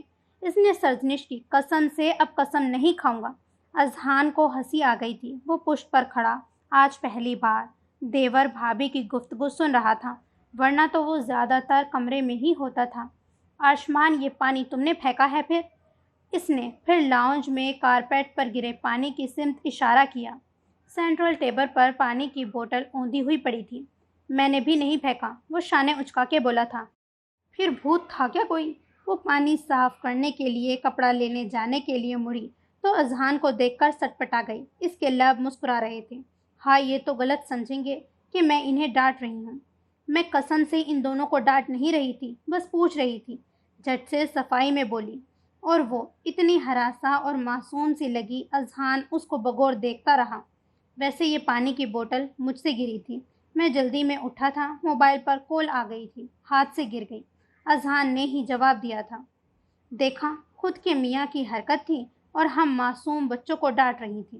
حسان نے شوق سے لہجے میں برا مان کے کہا تھا۔ بکو مت، جاؤ، جا کر تیار ہو، کوچنگ بھی جانا ہے۔ آج ربیہ نے طے کر لیا تھا وہ اب اذہان سے نہیں ڈرے گی۔ وہ اس گھر میں کچھ حیثیت رکھتی ہے اور اس سے انکار وہ بھی نہیں کر سکے گا۔ مفت کی بیوی مل گئی ہے نا، اب سب پھیلاتے رہیں اور میں سمیٹتی رہوں۔ کہا تو ہے چلی جاؤ یہاں سے۔ وہ اسے تپانے کو بولنے لگا۔ میں کیوں چلی جاؤں جب یہ گھر میرا ہے تو؟ پانی کی بوتل اٹھائی اور ڈائننگ ٹیبل پہ رکھی۔ اذہان کو اس کے اس جواب کی توقع نہیں تھی۔ آج تو سارے ہی انداز جدا تھے اس لڑکی کے۔ وہ جتنا بھی حیران ہو رہا تھا کم تھا، مسلسل اسے کام کرتے ہوئے دیکھ رہا تھا۔ شادی ہوئی ہے ہماری، مذاق نہیں ہوا، وہ پھر تیز لہجے میں بولی تھی۔ اذہان چپ آج اسے بولتا ہوا سن رہا تھا۔ کتنی اپنائیت اس کے لہجے سے لگ رہی تھی، آج وہ مکمل اس کے دل میں گھر کر گئی تھی۔ اس نے خود کو پر اعتماد ظاہر کر کے اپنا غصہ اور حق جتا تو دیا تھا، مگر اس وقت سے اذہان سے ڈر لگ رہا تھا، جانے اب وہ جوابی کارروائی کیا کرتا ہے۔ ابھی تک تو وہ چپ تھا۔ رات کو کھانا بھی ہلکی پھلکی شوق باتوں کے ساتھ ہی کھایا گیا تھا، جو حسان اور ارشمان کی ہی تھی۔ ماہم کی طبیعت بھی پہلے سے ٹھیک تھی۔ ربیہ اس کی خوراک کا زیادہ خیال رکھا کرتی تھی اور ڈانٹ ڈانٹ کر ہر چیز زبردستی کھلا رہی تھی۔ اذہان نارمل انداز میں ہی تھا، اپنے چہرے سے کسی قسم کی ناگواری والا تاثر تک پیش نہیں کیا تھا۔ بھابھی، ابھی مجھے زیادہ بھوک نہیں ہے، رات میں اٹھ کر کھا لوں گا۔ ارشمان کھانے سے اٹھ کر گویا ہوا تو وہ دادی جان کو ان کے کمرے میں کھانا دینے جا رہی تھی، ایک دم سے رک گئی۔ جتنا کھانا ہے ابھی کھاؤ، بے وقت آج سے کوئی نہیں کھائے گا۔ گویا اس نے پھر سے سب کو وارننگ دی تھی۔ کیا اب ہمارے کھانے پینے پہ بھی پابندی ہوگی؟ ارشمان خفگی سے برا مان کے بولا تھا۔ بے وقت کھانے سے پابندی ہوگی، کوئی بھی دیر تک نہیں جاگے گا اور 10 بجے تک سو جانا، کیونکہ صبح سب سے زیادہ اٹھنے میں تم ہی تنگ کرتے ہو۔ یہ کہہ کر وہ دادی جان کو کھانا دینے چلی گئی۔ ارشمان نے بے بسی سے اذہان کو دیکھا جو بالکل نارمل انداز میں بیٹھا مسکرا رہا تھا۔ بھائی جان، بھابھی تو رات کو 11 بجے آپ کو بھی گھر میں گھسنے نہیں دیں گی۔ سرگوشی میں اذہان سے گویا ہوا۔ رابعہ نے سرگوشی پھر بھی سن لی تھی۔ یار ایسا نہ کروں، تمہاری بھابھی بدل لوں۔ اذہان پہ بھی شوخی سوار ہوئی تھی۔ رابعہ کی سماعت اور بصارت حیران رہ گئی۔ اپنی اور آپ کی جان ایک کر دوں گی اگر ایسا کچھ سوچا بھی۔ وہ غصے میں ہی آ گئی کیونکہ اسے اذہان کی ایسی بات کی توقع جو نہیں تھی۔ جی نہیں، اگر کسی نے بھی ایسا کچھ سوچا تو میں ناراض ہو جاؤں گی۔ ماہم کو اس کی بات جو پسند نہیں آئی۔ ربیہ کھانے کے بعد ڈائننگ ٹیبل پر برتن سمیٹنے لگی۔ حسان اور ارشمان نے بھی مل کر سارے برتن اٹھائے۔ اذہان اپنے کمرے میں چلا گیا تھا۔ اس نے بھی 1 گھنٹہ تو سب کو ٹی وی اور کمپیوٹر دیکھنے دیا، پھر تینوں کو ہی سونے کا آرڈر بھی دے دیا تھا۔ وہ بھی کچن وغیرہ سمیٹ کے تھکی تھکی کمرے میں آئی۔ اذہان کمپیوٹر پر بیٹھا کام کر رہا تھا۔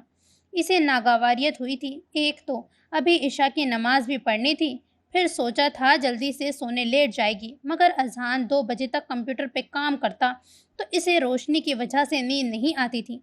پلیز 1 کپ چائے بنا کے لے آؤ۔ وہ کمپیوٹر کی اسکرین پر ہنوز نگاہ جمائے اس سے مخاطب ہوا۔ جی اچھا۔ اسے تو کسی طرح بھی منع نہیں کر سکتی تھی۔ فوراً ہی کمرے سے باہر چلی گئی۔ چائے بھی خاصی مزیدار بنا کے لائی تھی۔ وضو کر کے جا نماز اٹھا کر وہ ڈرائنگ روم میں نماز پڑھنے کے لیے چلی گئی۔ اذہان نے اسے جاتا ہوا دیکھ لیا تھا۔ زندگی اسے ایک دم سے اچھی اور رنگین لگنے لگی تھی۔ اسے ربیہ کی سنگت پر ناز ہو رہا تھا، جو اتنی سلجھی اور سمجھدار لڑکی اس کی بیوی بنی تھی، ورنہ تو اس نے اسے کسی خاطر میں ہی نہیں رکھا تھا۔ اب وقت آ گیا ہے ربیہ، تمہاری محنت اور امتحان کا صلہ دینے کا۔ لب معنی خیز مسکراہٹ لیے ہوئے تھے، دل اور جذبات میں شور مچ رہا تھا۔ اسے سمیٹ لو، اسے مان دے دو، اسے معتبر کر دو۔ شادی کو 6 ماہ ہو چکے تھے۔ دادی جان کو اذہان کے بچے کو دیکھنے کا بہت ارمان ہو رہا تھا۔ دادی جان کئی بار ربیہ سے کہہ بھی چکی تھی کہ وہ اپنا چیک اپ کروا لے، مگر اسے سن کے تو شرم سے ہی پسینے آ گئے تھے۔ رفعت آئی تو ان سے بھی کہہ دیا تھا۔ ربیہ کو نئی فکر سوار ہو گئی تھی، عجیب پریشانی اور کشمکش کا شکار ہو گئی تھی۔ اذہان سے بولتے ہوئے حیا آ رہی تھی۔ ان دونوں میں ابھی تک وہ اجنبیت تو برقرار ہی رہی تھی۔ ہاں البتہ اتنا ہوا تھا، اذہان اب اس سے خوشگوار مون میں بات کرنے لگا تھا۔ بلا وجہ روک ٹوک اور طنز اور غصہ بھی نہیں کرتا تھا، مگر ربیہ پھر بھی اس سے محتاط ہو کر ہی بات کرتی تھی۔ کیا بات ہے، کیا سوچ رہی ہو؟ صبح وہ آفس کے لیے تیار ہو کر ڈائننگ ٹیبل پہ آیا تو اسے سوچوں میں غرق پایا تھا۔ جی وہ کچھ نہیں۔ وہ ہڑبڑا سی گئی، فوراً چیئر سے اٹھنے لگی۔ بیٹھ جاؤ، کہاں جا رہی ہو؟ ذرا ڈانٹ کر ہی کہا تھا۔ آپ کا ناشتہ تو لے آؤں؟ اسے اذہان سے نکاح ملاتے ہوئے بھی ڈر لگ جاتا تھا، جانے کب کیا کہہ دیں، جبکہ اب تو وہ خاصا بدل گیا تھا۔ آپ بیٹھو اور مجھے بتاؤ، کتنے دن سے میں تمہیں الجھا ہوا دیکھ رہا ہوں۔ ناشتے کی ٹرے ربیہ نے اس کے آگے رکھی تو اسے بیٹھنے کا اشارہ کیا۔ ایسی کوئی بات نہیں ہے۔ اذہان کا اپنائیت بھرا لہجہ اور توجہ، اسے رونا ہی آ گیا۔ اتنی بے بس تو وہ کبھی نہیں رہی تھی۔ اس سے اگر کہے بھی تو کیسے کہے؟ کچھ بات تو ہے، کیونکہ میں تمہیں چپ چپ دیکھ رہا ہوں۔ وہ ناشتہ بھی کر رہا تھا اور نگاہ کاسنی کپڑوں میں ملبوس ربیہ کے سبھی چہرے پر بھی جمائی ہوئی تھی۔ گھنیری پلکوں کی جھالر جھکی ہوئی تھی، نازک موم جیسے ہاتھ جو بار بار آپس میں مسل رہی تھی۔ وہ وجہ جانتا تھا مگر اس کے منہ سے سننا چاہ رہا تھا۔ آخر اس کی سوچ کیا ہے؟ مجھے کچھ دنوں کے لیے امی کے جانے کی اجازت مل سکتی ہے؟ فوراً ہی بولی، کیونکہ وہ اذہان سے ایسی بات خود سے کیسے کہہ سکتی ہے جو دادی جان اسے روز ہی کہہ رہی تھی۔ بالکل نہیں، قطعیت سے ہی انکار کیا گیا اور چائے کے سپ لینے لگا۔ ربیہ کی ہرنی جیسی آنکھوں میں حسرت اور افسردگی نمایاں تھی۔ اذہان کو اس پر پیار بھی آ رہا تھا، مگر ابھی تک وہ خود کو روکے ہوئے تھا۔ شاید کسی خوش کن لمحے کا انتظار تھا۔ اگر تم ایسی کسی بات کی وجہ سے یہاں سے بھاگنا چاہتی ہو جو تم بتانا بھی نہیں چاہتی، سوچ لو، وہ مسئلہ حل ہو جائے گا۔ لہجہ معنی خیز تھا۔ وہ اپنی ٹائی کی نوٹ ٹھیک کرتا ہوا کھڑا ہو گیا۔ ربیہ نے لب کچل ڈالے تھے۔ شرم اسے کچھ کہنے ہی نہیں دے رہی تھی۔ کوئی فائدہ بھی نہیں ہے، آپ سے کہہ کر بھی اور یہاں رہ کر بھی، کیونکہ میں نے دیکھ لیا ہے میری آپ کے دل میں کوئی اہمیت نہیں ہے۔ آواز اس کی بھیگ گئی تھی، آنکھوں سے آنسو ٹوٹنے لگے تھے۔ اذہان نے بغور اس کی صورت دیکھی، جو ابھی بھی اس سے نگاہ ملا کے بات نہیں کر رہی تھی، خاصی غمگین اور افسردہ ہو رہی تھی۔ ابھی تو میں آفس جا رہا ہوں، تم سے رات میں آ کر تفصیل سے بات کرتا ہوں۔ اپنا بیگ اٹھانے کے لیے لاؤنج میں آیا، جو ربیہ نے پہلے ہی وہاں لا کر رکھ دیا تھا۔ چند منٹ رک کر میری بات تو سن لیں۔ اگر چند منٹ میں نے رک کر تمہاری بات سن لی تو پھر میں آفس نہیں جا پاؤں گا۔ اس کی آنکھوں میں معنی خیزی سے دیکھتا وہ گڑبڑا کر ہی رہ گئی۔ آج جانے کیوں اذہان کے سارے انداز جدا تھے، وارفتگی و لہانہ پن سب ہی اس کی آنکھوں میں نمایاں تھا۔ اس رات پھر وہ لیٹ آیا۔ وہ لاؤنج میں سنگل صوفے پر بیٹھی اونگ رہی تھی۔ ڈور بیل پر وہ ہڑبڑا کر اٹھی تھی۔ سائڈ ٹیبل پر رکھی اسٹائلش کلوک پر نگاہ ڈالی۔ 12:30 بجے سے اوپر ہو گئے تھے۔ فورا دروازہ کھولنے گئی۔ کبھی کبھی اسے پورچ میں جاتے ہوئے بھی ڈر لگتا تھا۔ گاڑی کا ہارن مسلسل بجا رہا تھا۔ گیٹ کھول کر سائڈ پر ہو گئی۔ وہ گاڑی اندر لے آیا تھا۔ آنکھیں بمشکل کھول کے خود کو جگایا ہوا تھا۔ آگے پیچھے دونوں ہی اندر آئے تھے۔ اذہان کا چہرہ خلاف معمول فریش تھا۔ کھانا میں کھا کر آیا ہوں۔ وہ ٹانگ لمبی کر کے لاؤنج میں پڑے صوفے پر لیٹ گیا۔ ٹائی اتار کر سینٹرل ٹیبل پر ڈالی تھی۔ کافی تھکن بھی محسوس ہو رہی تھی۔ نئے بنگلے میں وہ فرنیچر وغیرہ لوڈ کروا رہا تھا۔ ابھی تک بھی گھر میں کسی کو نہیں بتایا تھا۔ پھر اگلے مہینے اسے 15 دنوں کے لیے وزٹ پر کمپنی سنگاپور بھیج رہی تھی۔ ادھر آؤ، اب بولنا شروع کرو، صبح کیا کہہ رہی تھی؟ شوخ لہجے میں ہی اس سے مخاطب ہوا۔ ربیہ اندر ہی اندر سلگ رہی تھی۔ کتنا اطمینان تھا اذہان کے انداز میں۔ وہ تنک ہی تو گئی تھی۔ اب بولنے کے لیے کچھ بچا نہیں ہے۔ اگر آپ کو مجھ سے کوئی پرابلم ہے تو مجھے چھوڑ دیں۔ پشت پھیر کر دل کڑا کر کے کہہ ہی دیا تھا، جبکہ وہ اس دشمن جان سے تو الگ ہونے کا سوچ بھی نہیں سکتی تھی۔ مجھے تو کوئی پرابلم نہیں ہے، البتہ پرابلم تمہارے ساتھ ہے جو تم مجھ سے شیئر ہی نہیں کرنا چاہتی ہو۔ وہ سارے الزام اسی پہ ڈال کر اس کو تپا رہا تھا۔ آپ سے شیئر کروں تو کس احساس میں مبتلا ہو کر اول روز سے آپ مجھے ایسے برداشت کر رہے ہیں جیسے میں آپ کی ناپسندیدہ ہوں۔ اچھا، یہ تم سے کس نے کہا؟ وہ مسکرا کے اسے برہم ہوتے ہوئے دیکھ رہا تھا۔ آپ کے ہر انداز سے، آپ کی باتوں سے، اسی لیے مجھے یہاں سے چلے جانا چاہیے۔ وجہ تو بتاؤ، کیوں جانا چاہتی ہو؟ رہا میرا سوال، میں ایسا ہی ہوں، برداشت کرو۔ وہ اٹھ کر بیٹھا تھا اور ربیہ کا ہاتھ کھینچ کر اپنے برابر میں بٹھا لیا۔ وہ اچانک افتاد پر تیار نہیں تھی۔ ہاں، اب بولو۔ دور سے تم بول رہی ہو تو مجھے سنائی نہیں دے رہا ہے۔ اذہان پر جیسے اس کے کسی بھی انداز کا کوئی اثر نہیں ہو رہا تھا۔ دادی جان جو چاہتی ہیں وہ شاید کبھی پورا نہیں ہوگا۔ جب دل نے مصمم ارادہ باندھ ہی لیا تھا کہ اب اس کے ساتھ نہیں رہنا تو وہ سارے حساب بے باک کر کے ہی جائے گی۔ کیوں دادی جان جو چاہتی ہیں کیوں پورا نہیں ہوگا؟ وہ سنجیدہ ہو کر اسے دیکھنے لگا، جو حیرانگی سے آنکھیں پھیلا کے رہ گئی تھی۔ یعنی وہ بھی سب جانتا ہے؟ آپ کیا سمجھ رہے ہیں؟ وہ پھر بھی اپنی تسلی کے لیے پوچھنے لگی۔ وہی جو تم کہنا چاہ رہی ہو۔ نگاہ ترچھی کی، لب مسکرائے، آنکھوں میں معنی خیز ترنگے، لہجے میں شوخی سب ہی نمایاں تھی۔ وہ سٹپٹا ہی گئی، فوراً اس سے دور ہو کر کھڑی ہو گئی۔ دل دھک دھک کرنے لگا تھا۔ آگے وہ کیا کہتی؟ اذہان بھی اس کی تقلید میں کھڑا ہوا تھا۔ مجھے دادی جان کی ہر خواہش عزیز ہے اور میں احترام بھی کرتا ہوں۔ وہ ابھی بھی اسے یہ تاثر دے ہی نہیں رہا تھا، وہ بھی اس کی جانب مائل ہو گیا ہے۔ اسے بھی اس کی ضرورت محسوس ہونے لگی ہے۔ اپنے نفس کو کب سے وہ تھپک تھپک کے سلا رہا تھا۔ ربیہ مڑی تھی۔ اذہان نے اس کے جانے کے راستے مسدود کر دیے۔ وہ گھبرا گئی۔ صبح اس کی آنکھ کھلی تو وہ رات کا منظر اور باتیں مانی کھیزیاں سب اسے یاد آنے لگی۔ کرنٹ کھا کر اٹھنے ہی لگی تھی کہ اس کے سلکی بال اذہان کے بائیں بازو کے نیچے دبے ہوئے تھے۔ اوئی! تکلیف سے وہ چیخی تھی۔ اذہان کی بھی آنکھ کھلی تھی۔ وہ مشکل آنکھ کھول کے اس نے اس کی سمت اپنی نگاہ کی، واپس اس کے پہلو میں گر گئی تھی۔ مسکراتے اپنے حصار اس پر باندھ لیا۔ ربیہ کسمسا کے نکلنے کی کوشش کر رہی تھی، مگر آج تو اذہان پر شوخیاں سوار تھیں۔ وہ بھی چھوڑنے کے موڈ میں نہیں تھا۔ ربیہ کا ہاتھ اس کے سینے پہ رکھا ہوا تھا۔ وہ آنکھیں ابھی بھی بند کیے ہوئے تھا اور وہ غصے اور بے بسی سے لب کاٹ رہی تھی کیونکہ اذہان نے صرف اپنی دادی جان کی خوشیوں کو اولین ترجیح دی تھی۔ اس کی اہمیت ابھی بھی اس کی نظر میں کچھ نہیں تھی۔ مجھے جانا ہے۔ حسان ارشمان کو کالج جانا ہے، ماہم کو بھی اسکول سے دیر ہوگی۔ منا کے روحاسی ہو کر وہ بول رہی تھی، آج ان کی چھٹی ہونے دو کیونکہ میرا ایسا کوئی ارادہ نہیں ہے کہ میں آفس جاؤں۔ وہ کیسے مزے سے لیٹے ہوئے بول رہا تھا۔ ربیہ کو اذہان خود غرض ہی لگ رہا تھا جو صرف اپنے گھر والوں کی خوشی کا ہی خیال کر رہا تھا، جبکہ اس نے تو اس کی محبت حاصل کرنے کے لیے ہر وہ کام کیا جس سے وہ خوش ہو جائے، مگر ان 6 ماہ کے عرصے میں کوئی بھی کسی بھی طرح کا محبت کا، اپنائیت کا لطیف سا رچاؤ تک اپنی باتوں میں نہیں دیا تھا۔ آپ کو نہیں جانا مگر انہیں جانا ہے، چھوڑیں مجھے۔ زبردستی اسے دھکیل کے اس کے پہلو سے اٹھی۔ بال ابھی بھی اذہان کے بالوں کے نیچے اسی طرح دبے ہوئے تھے۔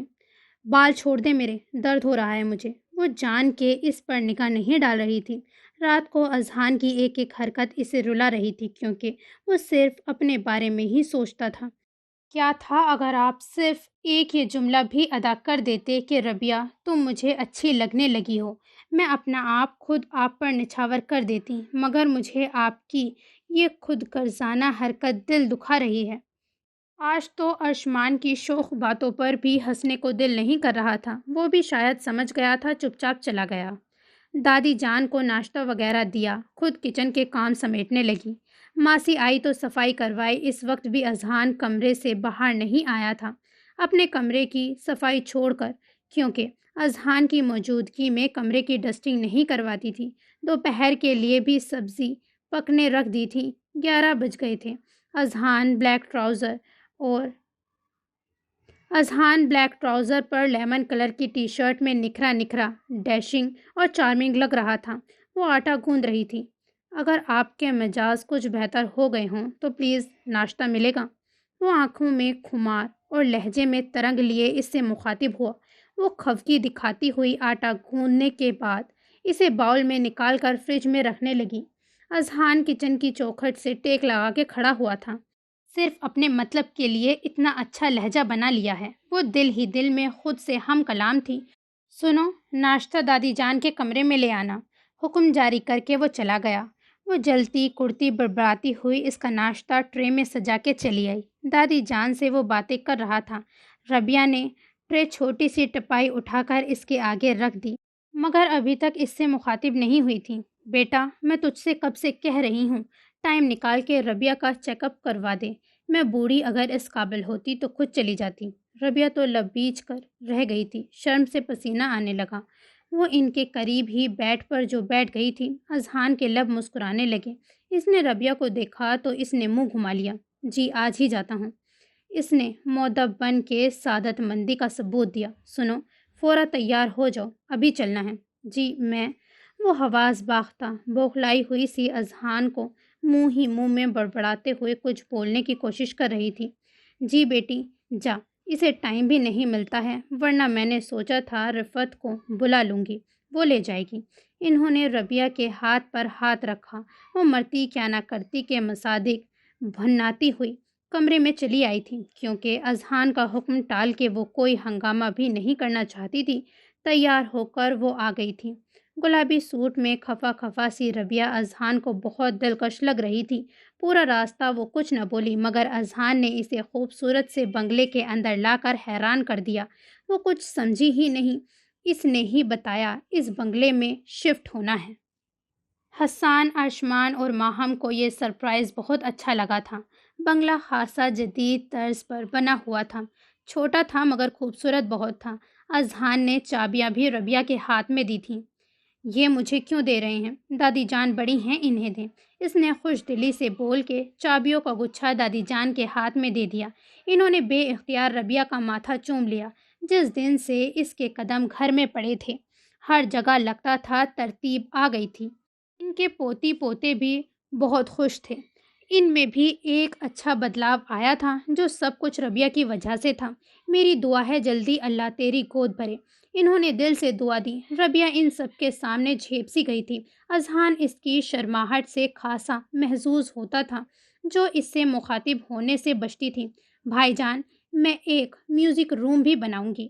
ماہم کو میوزک کا بہت شوق تھا، یہاں بھی اکثر فل والیوم میں سنتی تھی، مگر ربیہ فورا کم کروا دیتی تھی کہ دادی جان ویسے بھی بیمار رہتی تھیں، یہ شور مزید انہیں بیمار کر دے گا۔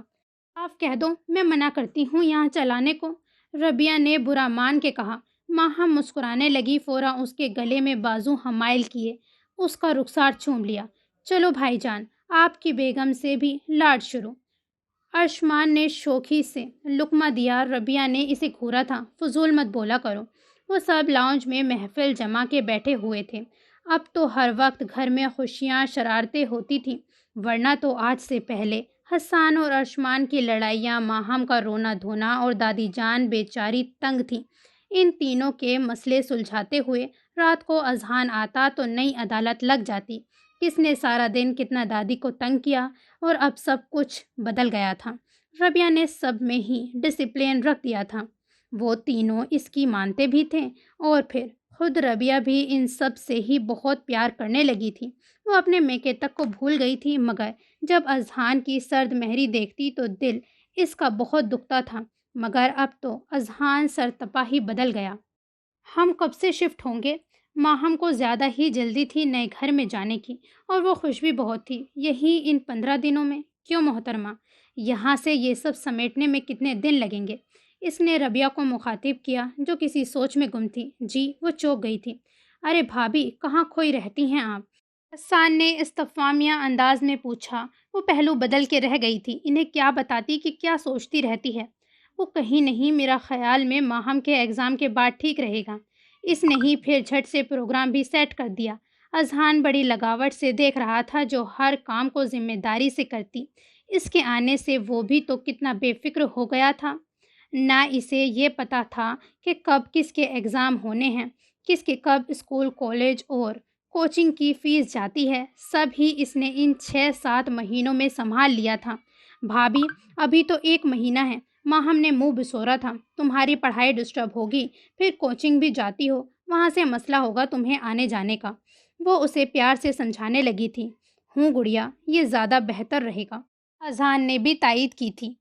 ربیہ اذہان سے ابھی تک کھچی کھچی تھی، کیونکہ اب وہ اس کے ساتھ رہنا ہی نہیں چاہتی تھی، جو اگر بدلا بھی تھا تو اپنی غرض سے۔ دل اتنا بجھا بجھا ہو گیا تھا کہ کہیں بھی دل نہیں لگ رہا تھا۔ کمرے میں آتی تو دم گھٹتا تھا۔ اذہان نے تھوڑے سامان کی شفٹنگ کر دی تھی، کیونکہ اس کی کمپنی سے جو پروجیکٹ تھا وہ کچھ دنوں کے لیے رک گیا تھا۔ اکثر رات میں ربیہ کو وہ وہاں لے جاتا تھا، جس نے ساری سیٹنگ اپنی مرضی سے کی تھی۔ ایسا اذہان نے کہا تھا، حالانکہ دل تو کر ہی نہیں رہا تھا۔ گھر سے بھی امی ابو نئے گھر کی مبارکباد دینے آئے تھے۔ سنیے، مجھے کچھ دنوں کے لیے گھر جانا ہے۔ وہ پھر اس سے وہی ضد کرنے لگی۔ وہ چینج کر کے بیڈ پر لیٹ چکا تھا اور وہ اس سے فاصلوں پر کھڑی تھی۔ کچھ دنوں تو کیا، 1 دن کے لیے بھی نہیں، انداز قطعیت لیے ہوئے تھا۔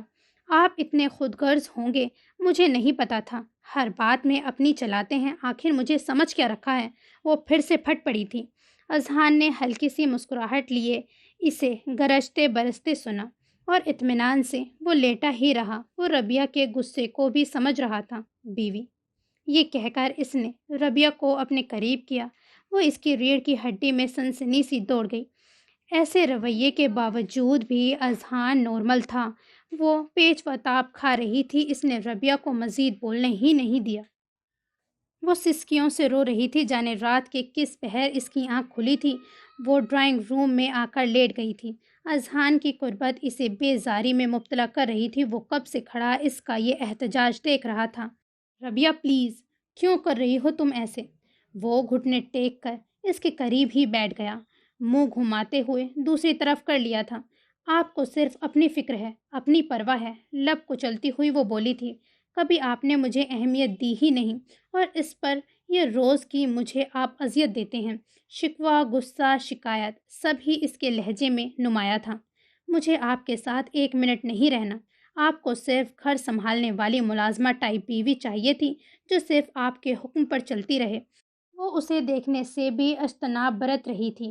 اذہان کی سمجھ میں نہیں آ رہا تھا کہ اس ٹوٹتی بکھرتی لڑکی کو کیسے سمیٹے کہ وہ اس پر یقین کر لے۔ مجھے آپ کی شکل تک نہیں دیکھنے۔ وہ بل کھاتے ہوئے اٹھنے لگی۔ اسی وقت اذہان کے مضبوط ہاتھ نے روک لیا تھا۔ اگر بروقت اذہان کا شانہ نہ پکڑتی تو ضرور اوندھے منہ گرتی، مگر ابھی بھی وہ اذہان کی گود میں گری تھی۔ اسے متاع جان کی طرح سمیٹ کر اپنے حصار میں کر لیا۔ وہ اپنا ہاتھ چھڑاتی رہی مگر وہ مضبوطی ہنوز رکھے ہوئے تھا۔ زندگی میں پہلی اور آخری بار صرف تمہیں چاہا ہے، میں مانتا ہوں۔ جھوٹ، بالکل جھوٹ۔ وہ اس کی بات کاٹ کر چیخی تھی۔ نہیں ربیہ، جھوٹ نہیں ہے، میں سچ کہہ رہا ہوں۔ ہاں، شادی نہیں کرنا چاہتا تھا، اسی لیے کہ پتہ نہیں تم کس مزاج کی ہوگی، میرے بہن بھائی کو برداشت نہیں کر پاؤ گی تو میں تمہیں گوارا نہیں کر سکتا اپنی زندگی میں، مگر میری سوچ غلط تھی۔ وہ نرم سی آواز میں شرمندہ سا بول رہا تھا۔ میرا رشتہ اگر امی نے تم سے جوڑا تھا تو کچھ دیکھ کر ہی جوڑا ہوگا، مگر میں امی کے جانے کے بعد سے بہت ٹوٹ گیا تھا۔ اس وقت صرف مجھے اپنے چھوٹے بہن بھائی نظر آ رہے تھے، حالانکہ دادی جان نے، رفت پھپھو نے، سب نے ہی سمجھایا تھا ربیہ اچھی لڑکی ہے، تمہاری مرضی کے مطابق ہے، وہ سب سنبھال بھی لے گی، مگر مجھ پر تو کچھ اثر ہی نہیں ہو رہا تھا کسی بھی بات کا۔ بس اسی وجہ سے رشتہ توڑا تھا۔ اس نے سر اٹھایا۔ ربیہ اسے دیکھ رہی تھی کیونکہ اسے ایک ایک لفظ میں سچائی کا رنگ تھا۔ وہ جھوٹ کبھی بھی نہیں بولتا تھا، وہ یہ بھی بخوبی جان گئی تھی۔ آئی ایم سوری، میں غلطی پر تھا۔ اس نے ربیہ کے آگے ہاتھ جوڑ دیے۔ ربیہ نے جھٹ سے اس کا ہاتھ تھام لیا تھا۔ یہ آپ کیا کر رہے ہیں؟ وہ خود بھی شرمندہ ہونے لگی تھی۔ معافی مانگ رہا ہوں، مجھے معاف کرو گی یا نہیں؟ التجائی لہجہ، آنکھوں میں مایوسی اور حسرت بھی نمایاں تھی۔ مجھے آپ سے بس اتنی شکایت ہے، کیوں اگنور کیا مجھے؟ ایک بار اعتبار تو کرتے۔ جب سے آپ کے نام سے منسوب ہوئی، آپ کے ہی سپنے سجائے، لیکن درمیان میں آپ نے جو سلوک کیا، میری دوسری جگہ شادی میں کب راضی تھی؟ آپ کو ذرا احساس نہیں تھا میرا؟ وہ اس کے سینے پر سر ٹکائے شکوہ کرنے لگی۔ اذہان نے اسے اپنے حصار میں جکڑ لیا۔ میں غلط کر رہا تھا، جب ہی تو تمہاری وہاں شادی نہیں ہوئی، مجھ سے ہی اوپر والے نے تمہارا نصیب جوڑا تھا۔ اس نے ربیہ کی پیشانی پر اپنے پیار کی مہر ثبت کی تھی۔ ٹھیک ہی کہا تھا دادی جان نے، اس کا جوڑا اوپر والے نے بنایا تھا۔ چلو، اب تو ساری بدگمانی، غلط فہمی دور ہو گئی ہے نا؟ قدرے توقف کے بعد گویا ہوا۔ آج مجھے یہ کہنے میں ذرا بھی آر نہیں ہے کہ جس دن تم نے میری زندگی اور اس گھر میں قدم رکھا ہے، صرف مجھے خوشیاں ہی ملی ہیں۔ ربیہ نے چونک کر اس کی جذبے لٹاتی آنکھوں میں دیکھا۔ کتنا خوش و مطمئن تھا، وجیہ چہرہ جگمگا رہا تھا، ہر لفظ سچائی سے پر تھا۔ بس ایک خوشی کا اب انتظار ہے۔ اذہان اس کے چہرے پر جھک ہی رہا تھا کہ اس نے چہرہ اپنے ہاتھوں میں چھپا لیا۔ یہ کیا بات ہوئی؟ وہ مصنوعی خفگی دکھانے لگا۔ آپ مجھے پہلے ہی بتائیں، اب کون سی خوشی رہ گئی ہے؟ اذہان نے اس کے دونوں ہاتھ اپنے ہاتھوں میں تھام لیے۔ دادی جان کو ایک عدد پوتا یا پھر پوتی چاہیے، مانی خیزی سے شرارتی اور شوخ لہجے میں اس کے کان میں سرگوشی کی۔ ربیہ تو چھوئی موئی سی ہو گئی۔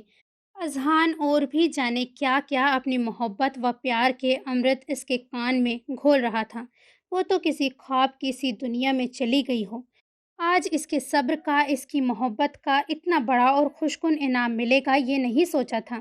اذہان نے اسے چند لمحوں میں اتنا معتبر کر دیا تھا کہ وہ اپنے پروردگار کے حضور جتنا بھی شکر ادا کرتی کم تھا۔